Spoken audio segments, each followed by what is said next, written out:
Assalamualaikum warahmatullahi wabarakatuh. Kembali lagi dengan saya, Harvey Friananda, pada mata kuliah Supply Chain Management. Pada sesi ini kita akan membahas tentang Aggregate Planning in the Supply Chain.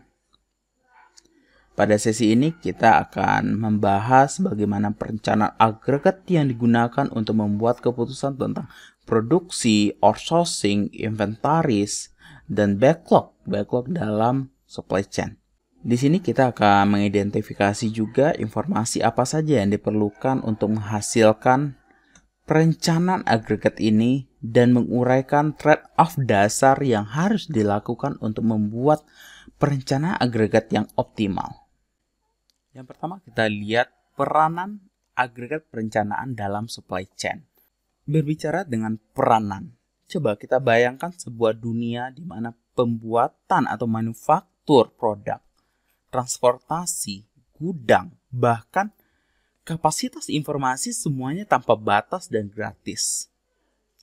Kemudian kita bayangkan dengan memiliki kondisi tersebut, kita memiliki waktu tunggu dengan nol, yang mungkin barang diproduksi dan dikirim secara instan. Di dunia ini tidak perlu merencanakan untuk mengantisipasi permintaan. Karena setiap kali pelanggan meminta produk, permintaan akan langsung dipenuhi. Di dunia ini perencanaan agregat tidak akan berperan tentunya. Di dunia nyata, bagaimanapun, kapasitas memiliki biaya dan waktu seringkali lama. Oleh karena itu, perusahaan harus membuat keputusan mengenai tingkat kapasitas, tingkat produksi, outsourcing, dan promosi jauh sebelum permintaan diketahui. Perusahaan harus mengantisipasi permintaan dan menentukan terlebih dahulu dari permintaan itu bagaimana cara memenuhi. Haruskah perusahaan berinvestasi di pabrik atau dengan kapasitas besar yang mampu menghasilkan cukup untuk memenuhi permintaan bahkan di bulan-bulan tersibuknya? Atau haruskah perusahaan membangun pabrik yang lebih kecil tetapi harus mengeluarkan biaya untuk mengadakan inventaris atau inventory yang dibangun selama periode yang lambat untuk mengantisipasi permintaan di bulan-bulan berikutnya? Ini adalah jenis pertanyaan yang merencanakan agregat membantu perusahaan untuk menjawab itu. Dan untuk perencanaan agregat bisa kita definisikan sebagai suatu proses di mana perusahaan menentukan tingkat kapasitas yang direncanakan, produksi, subkontrak, inventaris, stock out, bahkan penetapan harga jangka panjang dalam waktu tertentu. Dan tujuan dari perencanaan agregat ini adalah untuk membantu semua rencana yang memenuhi permintaan sambil memaksimalkan keuntungan. Dan perencanaan agregat ini, seperti yang disarankan namanya, itu adalah memecahkan masalah yang melibatkan keputusan agregat daripada keputusan tingkat unit penyimpanan atau SKU, Stock Keeping Unit. Nah, sebagai contohnya adalah perencanaan agregat ini menentukan total tingkat produksi di pabrik untuk bulan tertentu, tetapi melakukannya tanpa menentukan jumlah setiap SKU individu yang akan diproduksi. Tingkat perincian ini itu membuat perencanaan agregat menjadi alat yang berguna untuk memikirkan keputusan dengan jangka waktu antara 3 sampai 18 bulan. Dalam jangka waktu ini, terlalu dini untuk menentukan tingkat produksi oleh SKU. Tetapi umumnya juga terlambat untuk mengatur kapasitas tambahan. Oleh karena itu, perencanaan agregat ini menjawab pertanyaan bagaimana sebaiknya perusahaan memanfaatkan fasilitas yang dimiliki saat ini. Adapun tujuan utama perencanaan agregat ini adalah untuk mengidentifikasi parameter operasional berikut selama jangka waktu yang ditentukan. Yang pertama adalah production rate. Production rate ini adalah jumlah unit yang harus diselesaikan per unit waktu seperti per minggu atau per bulan atau bahkan per tahun, itu tingkat produksi. Dan kemudian ada workforce atau tenaga kerja. Ini adalah jumlah pekerja atau unit kapasitas tenaga kerja yang dibutuhkan.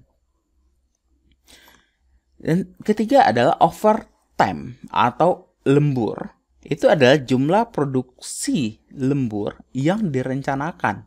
Dan berikutnya adalah level kapasitas mesin.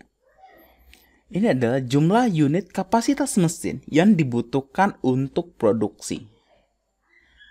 Kelima, subkontrak adalah kapasitas subkontrak yang diperlukan selama horizon perencanaan.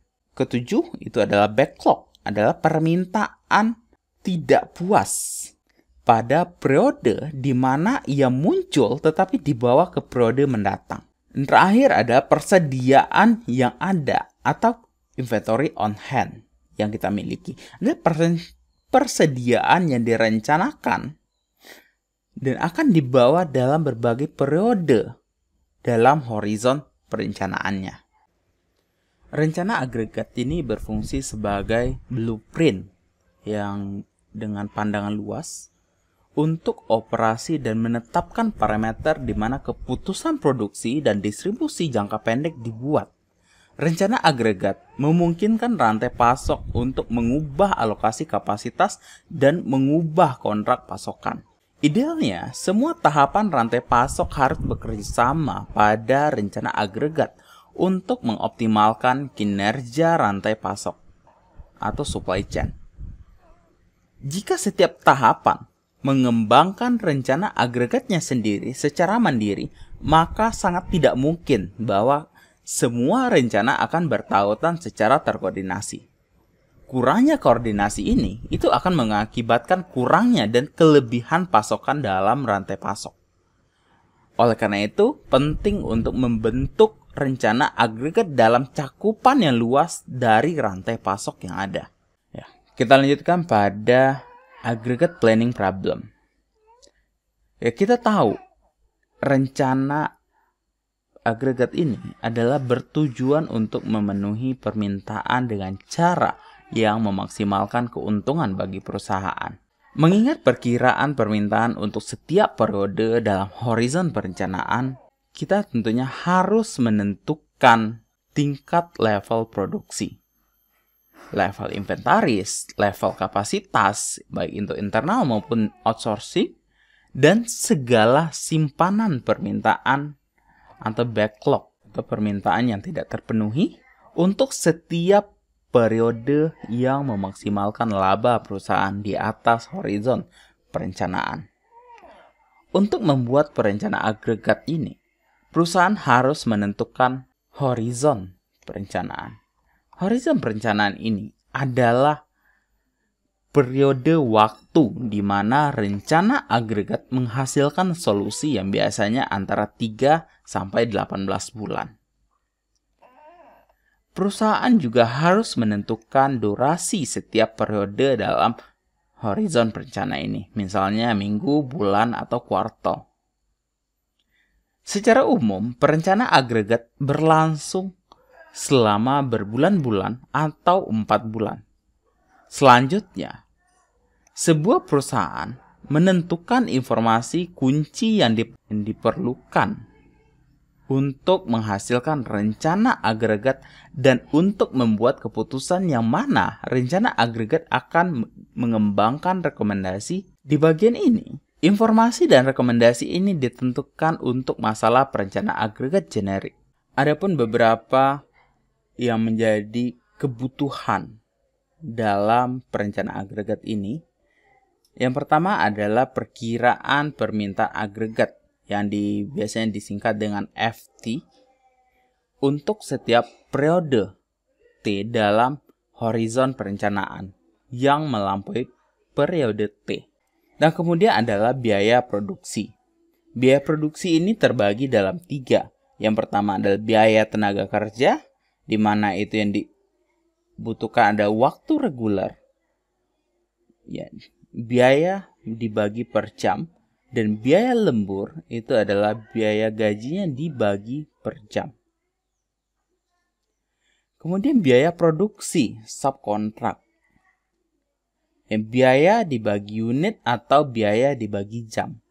Yang ketiga adalah biaya perubahan kapasitas, khususnya ini adalah biaya mempekerjakan atau merumahkan tenaga kerja dan biaya menambah atau mengurangi kapasitas mesin. Dan berikutnya adalah jam kerja atau mesin yang dibutuhkan per unitnya. Dan berikutnya biaya penyimpanan inventaris, ini adalah dihitung dengan biaya dibagi unit dibagi periode. Berikutnya adalah stock out dan backlog cost. Ini dihitung dengan biaya dibagi unit dibagi periode. Dan berikutnya adalah constraint atau batasan atau kendala.